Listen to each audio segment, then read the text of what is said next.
guys, so here we go. Here is the Vantage Choice Lion Brand yarn we're using. It is a medium number 4 weight yarn. It tells us to use a J 10 or 6mm crochet hook for this yarn, but I'm going to use a 9 I 5.5mm. I am doing this because with the waffle stitch it already creates a lot of holes, and I don't want it to be too holey. I still want it to be pretty tight. The color of this yarn that I'm using is Dusty Purple, and it's a really pretty color. It's kind of mauve-y. I really like it, and I love Vantage Choice yarn. It's really affordable. I got this on sale at Joann's for $2.99. It's usually $3.99 a roll, and we're probably only going to need maybe half of this at the most. So let's get going. Alright guys, so you have your yarn. Let's make a slip knot, make a loop, pull that yarn through, and pull it tight to make a knot. Insert your hook, and pull tight. If you need to review that, just look at my slip knot video and it goes over that in depth. And then we're going to chain 15 or so.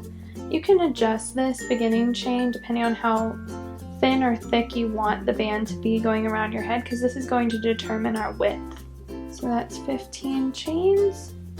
And we're going to go ahead and double crochet in each of those chains.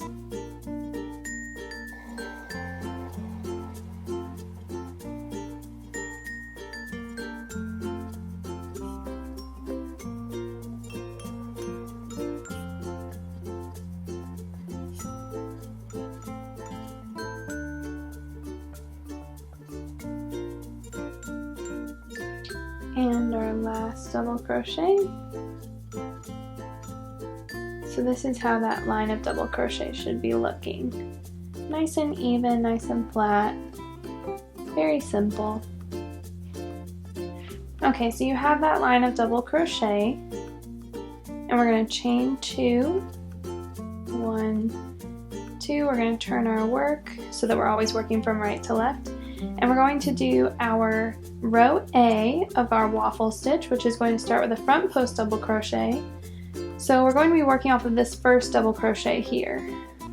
You're going to yarn over, insert your hook through and behind. So you're going behind that double crochet, yarn over, pull up, yarn over, pull through 2, yarn over, pull through 2 more. And then we're going to regular double crochet in that next stitch. So we should have one front post double crochet and one normal double crochet, and then another front post and another double.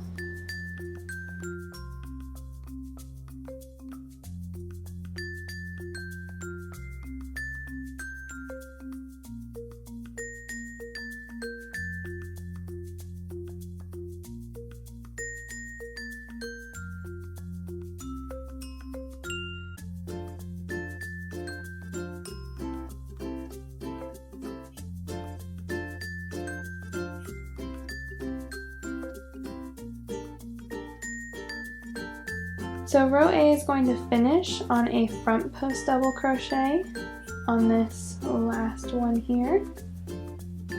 Ooh, it's a little tight there at the end. Pull up, pull through 2, pull through 2 more. So this is how it should be looking. You should see stitches, the front post stitches in the front, and the normal double crochets kind of sitting back. We're going to chain 2 on the end of every row and then turn our work. Ooh. Almost dropped my hook. So you can see that the back looks very different from the front. Our front post double crochets look nice and pretty, and then from the back it just kind of looks like these little stitches. And you can see that some of the stitches are going to sit back a bit and some of them are going to sit forward more. So this will tell you exactly which one's to front post double crochet and which one's to normal double crochet. So for row B, we're going to begin with a double crochet and then front post in this one sitting forward, regular crochet, double crochet, front post, and so on and so forth all the way down.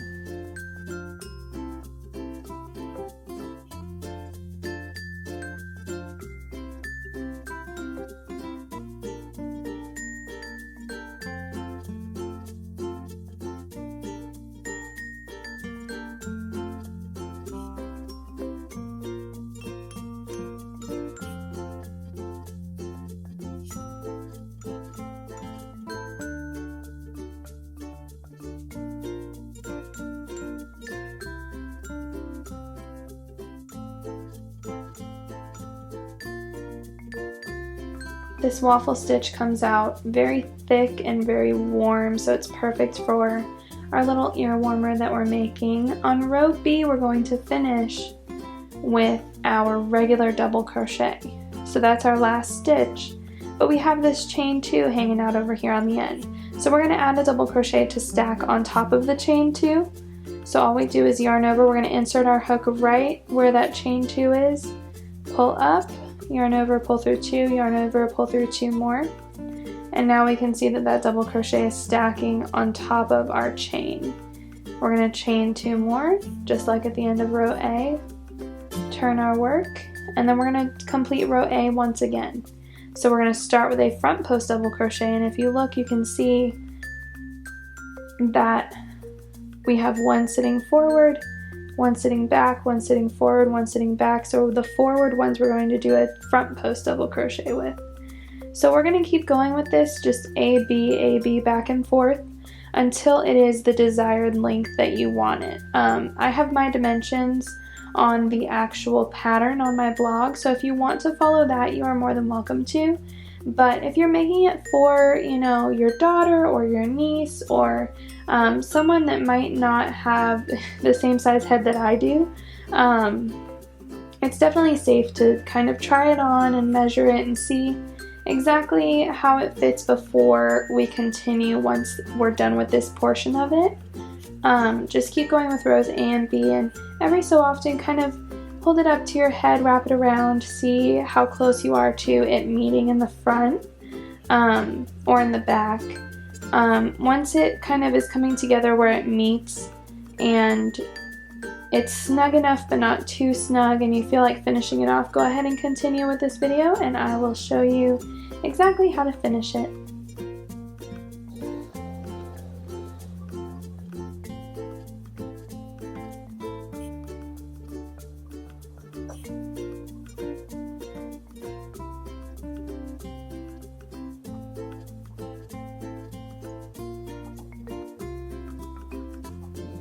Okay, so now we have finished the length of our ear warmer or our head wrap.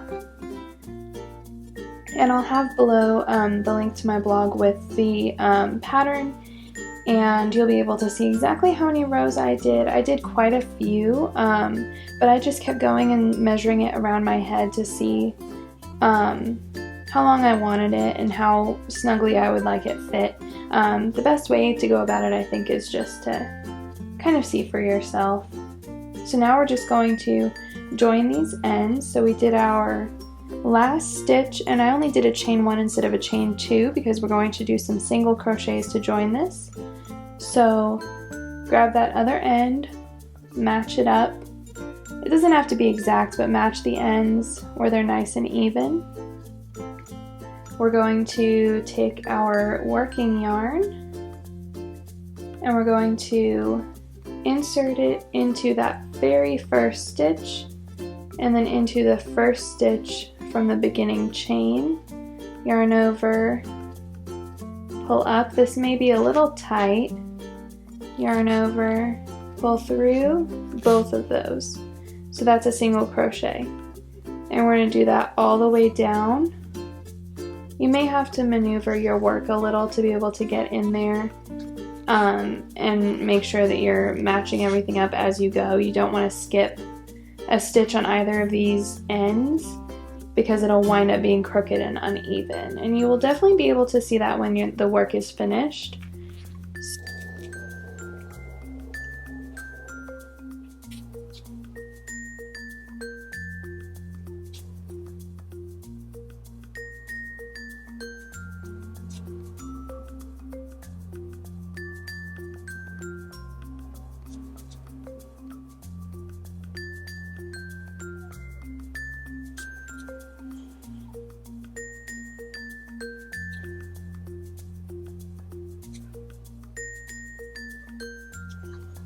So we finished here. I'm just going to put one more stitch in on the very outside to be sure that it's perfect.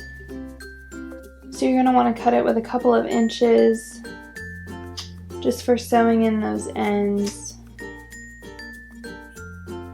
and just yarn over one more time and act like you're going to chain, but pull it all the way through and pull that nice and snug so it makes a little knot there.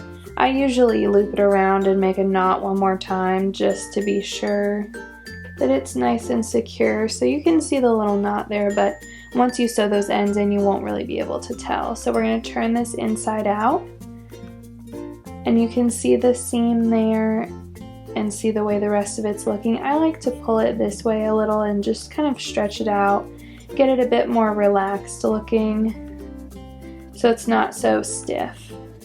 But again, this stitch, the waffle stitch, is great for stretching. And you're going to want to sew these ends in, which can be a little difficult. And then all you want to do is you want to go into that seam to start off with. Since it is so tight, it's going to be a good place to sew in your ends and really hide it, because there is so much, it is really tight, and it's going to be very difficult for you to see those ends sewn in. I go in a couple of different directions, kind of go back and forth to make sure that it's not going to come unraveled. Okay, so the materials that you're going to need to sew these buttons on are a pack of buttons. I got a 2-pack for $1.60. It's the La Mode brand from Joann's. Some plain thread. This is just all-purpose sewing thread in an ivory color. And then I have our yarn needles. You don't have to use yarn needles. You can use regular sewing needles, but I like to use these because it's easier to work around the yarn. So you want to grab maybe a foot and a half of your thread. Cut that, and then we're going to thread our needle,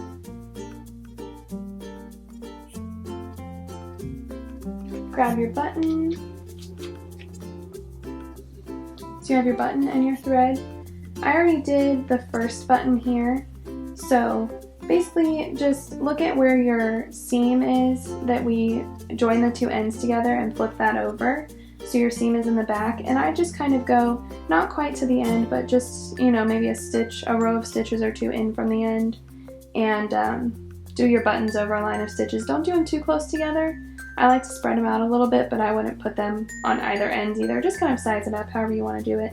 So you're going to place your button where you want it, insert your needle with your yarn or your thread through one of the holes, and then kind of tack it down with your thumb and let go of the thread with your needle. And we're going to thread the other end of this yarn, or this thread, into our needle. And then we're going to go on the opposite side in that other hole of our button. So that way our thread is coming through both sides of the button, and we're going to then flip it under, and we're going to tie these two pieces of thread in a knot. So I knotted this 3 times just to make sure that it's good and secure, but it's not quite perfect, so we want to make sure that that button isn't going anywhere. So take whatever end of your yarn or your thread is longer, thread that back onto your needle, and we're just going to sew this button down really, really well. So just kind of crisscross on those buttonholes until you're satisfied with how tight it is, how it looks, all of that good stuff. So once you're satisfied with how good and tied down that button is, just let go, and you're going to tie these strings again maybe 3 or 4 more times, and just really make sure it's really secure on there. And you can just snip these ends with your scissors real close to your knot there, and there you go. Your buttons are now on there. Mine are a little crooked, but you know what? It's handmade, and I kind of like it that way. I stretch it out a little bit just to be nice and thick and full.